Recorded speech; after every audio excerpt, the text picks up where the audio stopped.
Welcome everybody to the CGF and Beaver show, proudly brought to you by Betezy.com.au. He's the Beaver and I'm CGF, and welcome to the racing show with a little bit of sport at the end, I think. Correct. A little bit of sport at the end. So Beaver, I've got a question for you. Oh, here we go.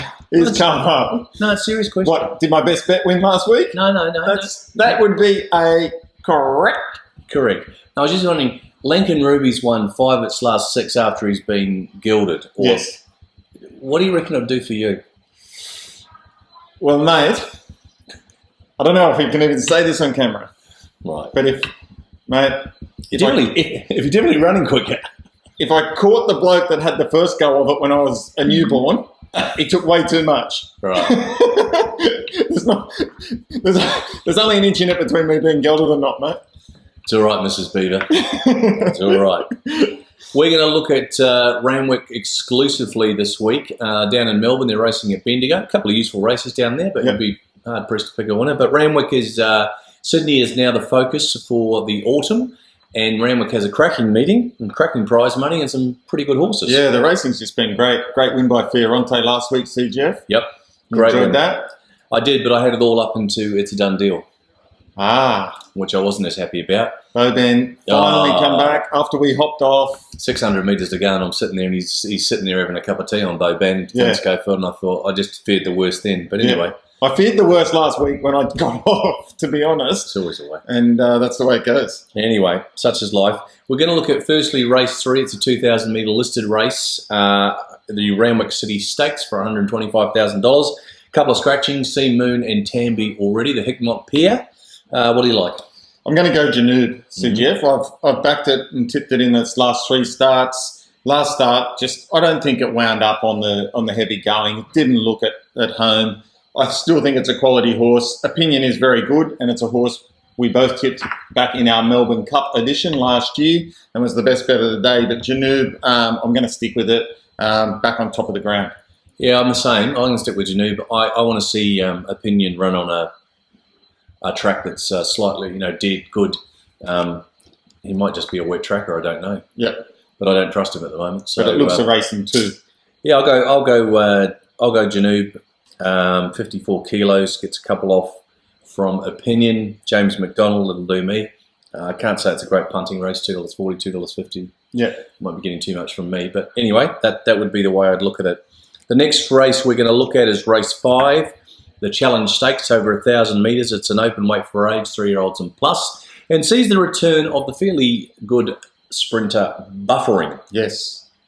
We've got Snitzerland in there. We've also got Bill Sprinter, Sessions. There's a fair few there. Whittington. Yes, Whittington. Yes, Dual Acceptor. Dual Acceptor, scratched in the other one. I'm going to stick with Buffering. I had a good look at this. I had a bit of a think about Sessions.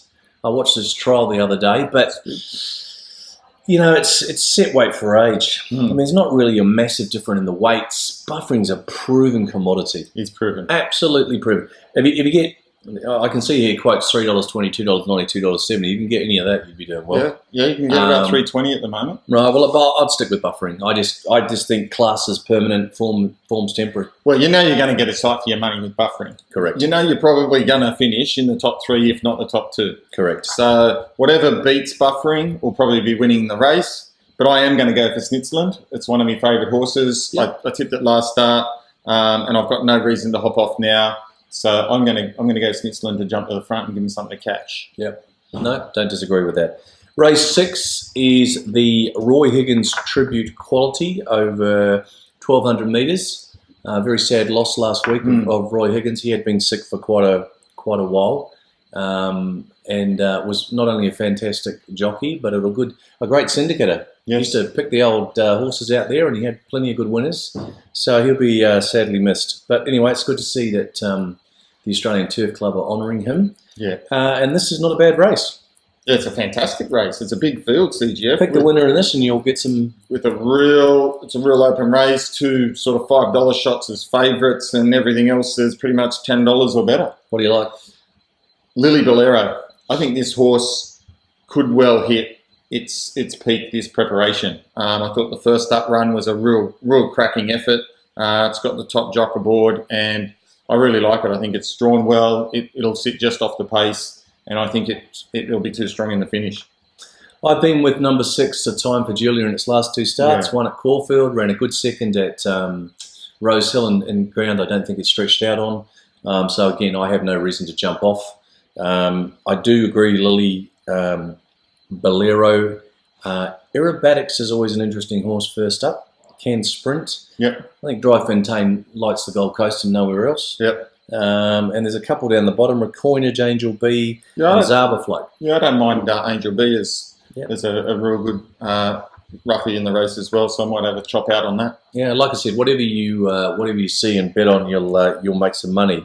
Takes us to race 7, which is a significant lead-up race for the 3-year-olds for the AJC Derby, and that is the Royal Randwick Guineas. They've given out 600,000 on this one.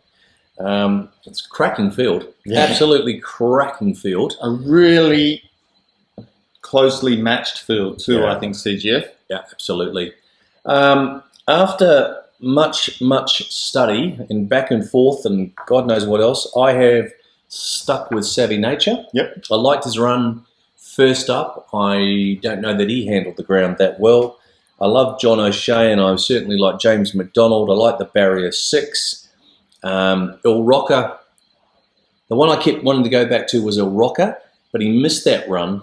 He ran last week, and I just feel like it's catch up. Yeah. And for that reason, and that reason only, I went with Savvy Nature. And that's not to mention the other 6 that could win the race. Yeah. The one that can't win it, and I'll say is my lay of the day, is Eurozone. I don't think Eurozone sees the 1,600 metres out, based on the Guineas. I just don't see him doing it. I think Criterion is now looking for the longer, but anyway, what do you like? Eurozone. He won't stay 1,600 metres. Well, we'll see. We will. I think last start was hugely unsuited. I think he had to sit on the outside and take the field up and sit outside a pretty good racehorse in Seamus Award. It had to do the bullocking work. I don't know why he didn't take the sit and then sprint. I think from gate 4 this time he won't have to sit outside the leader and probably can sit one out, one back. And I think if it can sprint, it can win this race. So I definitely like it. It'll be interesting to see. Like I said, I just don't think he sees 1,600 out. I don't think he sees a strong 1,600. But CGF last start, it was second up syndrome. He sat outside a pretty good horse. I don't know. I'm willing to forgive that given the nature of the first run, where he'd done all the chasing. You say he sat outside him, but he didn't do a lot of work. Slow paced. But the other thing was, it's just hard to do. It's hard to sit outside of horses like Seamus Award and go past them. Oh well. And off slow tempos. I don't know. We'll see. The thing that bothered me was that horses like Criterion and Thunder Fantasy came home hard. Yeah. And he weakened out the last 100 and Criterion came home. But anyway, yeah, we won't Good battle point. that point, but we'll see how that one comes out. Race 8 is the Guinness Canterbury Stakes over 1,300 metres for 500,000. So we're really giving the money out. It's probably a little bit of a disappointing field given the prize money, but there's some fairly useful racehorses, isn't it? What do you like? There's probably, again, 5 or 6 really, really top chances. I like Not Listening to Me. I really liked its first up preparation. I got nutted on Cox Plate Day last year, CGF, when it ran second and looked home and cost me plenty. But its first up win was outstanding. Second preparation, I think this could be a really, really good racehorse. Hawks is flying, top jock aboard in McDonald. I think it's a really good chance. Yeah, I agree. That's what I like. Yep. Not Listening to Me. Obviously Zoostar's a champ. He's done the stuff, but not so sure this is what he's been set for. No. So I think he's more aimed at the TJ Smith. Red Tracer, Streamer, Appearance, all very, very good horses. I think the bigger danger in this race is Appearance. Yeah. I can't believe they're quoting $7 odd, considering he's blown the 2 fields away. And Boban's come out and sort of franked the form a little bit. This is weight for age. Yeah, sure. I understand that. But, so I think she's more than a chance in this. So Not Listening to Me, like I said, the Hawks, James McDonald, 56 kilos. I'll stick with that as well. Yeah, and if it rains, then obviously Red Tracer comes into $2.50 favourite. Correct. What else have you got? What else have I got? I picked a couple out at Bendigo for you, mate. Mm-hmm. So I've got race 2. Yep. There's a horse in that called Desert Wizard. Yep. I like that. And in race 4, there's a first starter from the Hayes camp called Wilderness. Wilderness. So I like that as well. Good stuff. What's your best bet? My best bet is Janoub. Janoub. Geez, you've been whacking that out there. Yeah. Well, you must be all Janoubed out. I nearly Janoubed out. The reason I come back to Janoub as my best bet is CGF. I just narrowed it down and thought there's only 2 in this race that can win.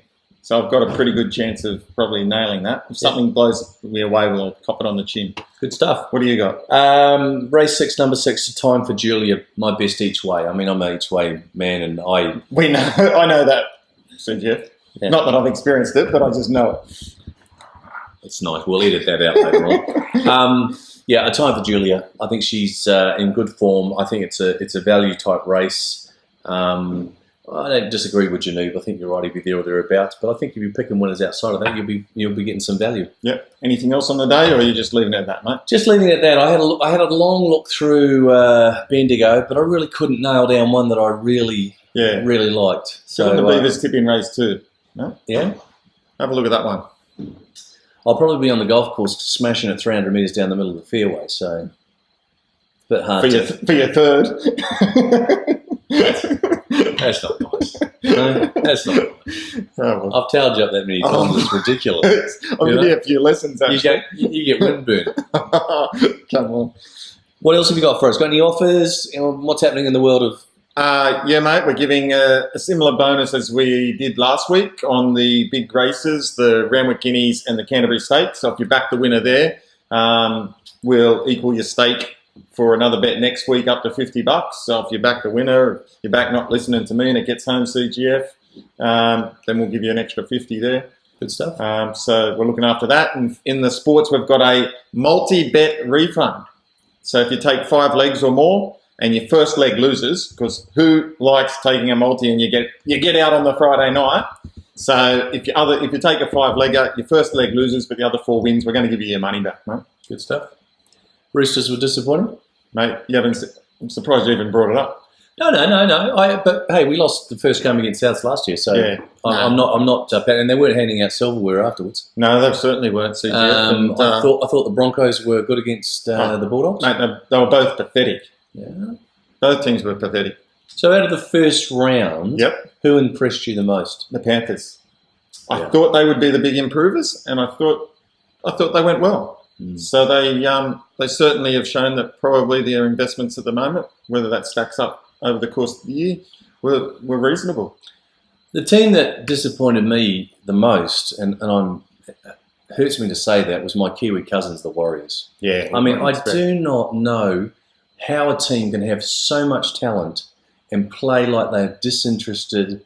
It was woeful. It's called heart, CGF. Oh, yeah, I don't even know if it's heart. I just think it's lack of discipline, lack of some of energy. Crap that went on in that game was absolutely woeful. To be fair, Parramatta were better than they were last year. That Raja on the wing, he's a big bloke and he did his business, and you know they looked half organised. Yeah, because they've got a decent backline now. They've got themselves a decent 5. They've got an organiser at half. They've got Corey Norman, who's a handy player. They've got Tonga and Hobawadi, who are good centres that have played Origin football, and they've got 2 handy wingers and probably one of the best players in the competition at fullback. But if I was sitting down on the whiteboard 6 weeks ago doing my form lines through the stuff, and I was the coach of the Warriors, and I was saying, right, these are the games I've got to win.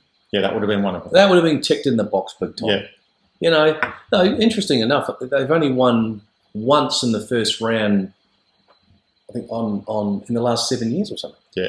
Woeful. Well, I'll tell you this, CGF, they won't be winning the competition, so put a line through them. Well, I wouldn't write them off either, but they might make the 8, but they won't be winning the competition. Well, I think a couple of years back, people said that, and they ended up in the grand final with Manly. So, I'll wait and see. Brett Stewart's got a bloody hamstring, so he started off the season as normal. Yeah. AFL kicks off this weekend. Yeah, brilliant. Swans, Giants. I'm funny returns. tipping Fremantle to go to another grand final and maybe go one better. Yeah, they're going to be hard to beat. Swans have got to be awesomely difficult to beat. Yeah. You don't throw Buddy Franklin and Kurt Tippett and cross the rest of them. Had a goods in a forward line. Yeah, exactly. Ooh-wee. So that'll be good. The English Premier League gets down to getting down to the pointy. So Manchester City got knocked out of the European Cup. It's not called the Champions League these days. This morning by Barcelona. So they've only got the FA Cup. No, they got knocked out of that last Sunday by Wigan. Oh, did they? They won the League Cup, so they've only got the league to play for now. Okay. Arsenal got banged out of it as well. So, yeah, that's going to be interesting. I think Manchester City will win the league unless they continue this run of form. Yeah. For the amount of money they've spent, the League Cup's not exactly a great return. No, beating Sunderland. But anyway, time will tell. Anything else for us? No, that's it, mate. All good. Firing on all cylinders. Go to betezy.com.au. You'll get all your markets, you'll get your fields, you'll get your multis, you get all your special offers. You can abuse Beaver on it via the blog.